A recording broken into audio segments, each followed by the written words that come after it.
This isn't Jackanory.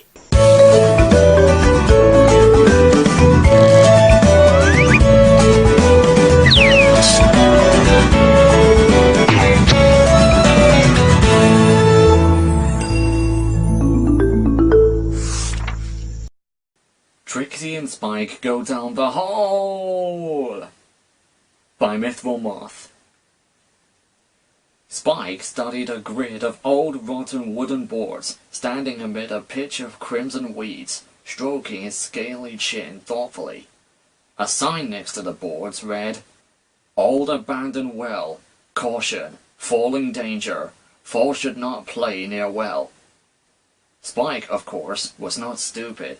There's no way he'd convincingly ever go anywhere near an old abandoned well. After all, wells are deep, and dark, and slimy, and scary. All in all, he'd rather do just about anything else than to be anywhere near a deep, dark, slimy, scary old well. There was just one problem. He could smell gems. Not just any gems, but baby blue point diamonds, the rarest and most delicious of all gems. He'd only be fortunate enough to eat one baby blue point diamond in his entire life. He would never forget the flavor. Delicate, yet rich. Piquant, with just a hint of spicy sweetness. And the aroma. It was like nothing else in the world. It was heavenly, tantalizing. There were baby blue point diamonds in the old abandoned well. Common sense told him that breaking into the old abandoned well to go gem hunting was insane. Suicidal even. Common sense told him to get Twilight or Rarity to come and help him liberate the sweet, sweet treasures. But Rarity would want them to be in her boutique, and Twilight was too busy reading her shiny new copy of The Awkward Teenage Pegasus Guide to Wingboners, given to her by Rainbow Dash after many incidents with her new wings. And Spike really wanted those diamonds. The sooner the better. As the hungry little dragon contemplated his dilemma, a voice crashed through his thoughts like a rampaging bull wrecking a china shop. "Finally! The great and powerful Trixie has returned to Ponyville!" Spike groaned. "Oh man, not her again." Spike grimaced as the infamous showmare trotted impetuously over to him. "You there!" Trixie bellowed. "You are Twilight Sparkle's pet lizard, aren't you?" Spike gave her a flat, deadly glare. "I'm a dragon, and I'm not her pet. I'm her #1 most valuable assistant." "Yes, of course you are, and that's adorable," Trixie said demeanously. "Make yourself useful and take Trixie to Twilight Sparkle." "Take yourself. I'm busy," Spike grumbled. Trixie raised an eyebrow. "You do not appear to Trixie to be busy. To Trixie, it appears that you are merely standing by an old abandoned well." "Yeah, well I'd rather stand by this old well all day than spend 5 minutes leading you anywhere.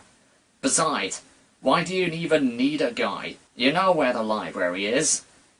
"The great and powerful Trixie has forgotten," Trixie said simply. Spike rolled his eyes.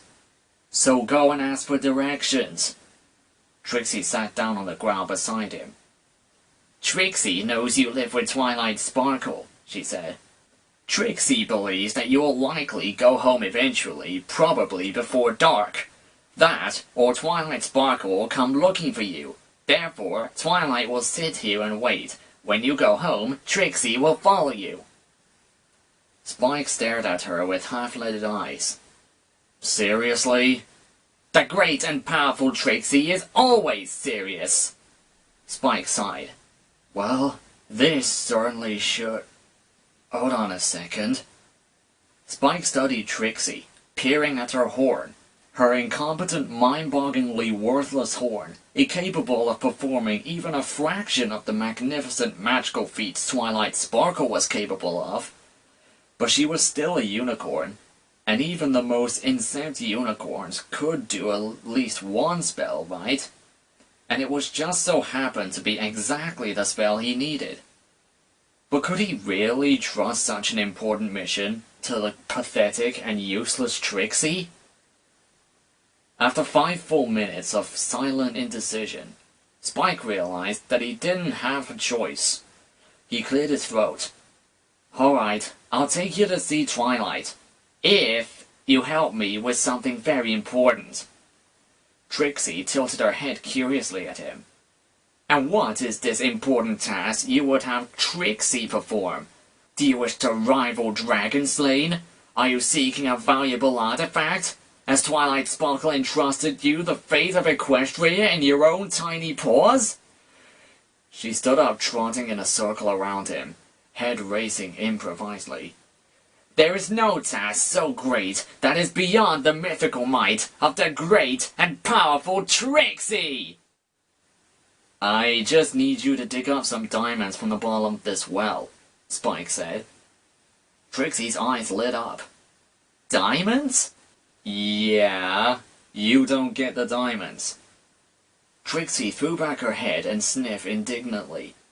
"As if Trixie is motivated by such base greed," Spike sighed. "You can have 1 diamond, if there is enough down there to share." "Very well," the showmare said. "Trixie agrees to your terms."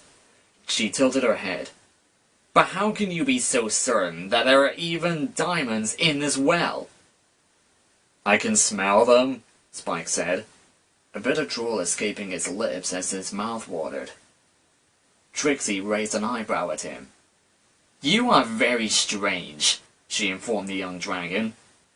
"Coming from you, that's a compliment," Spike replied.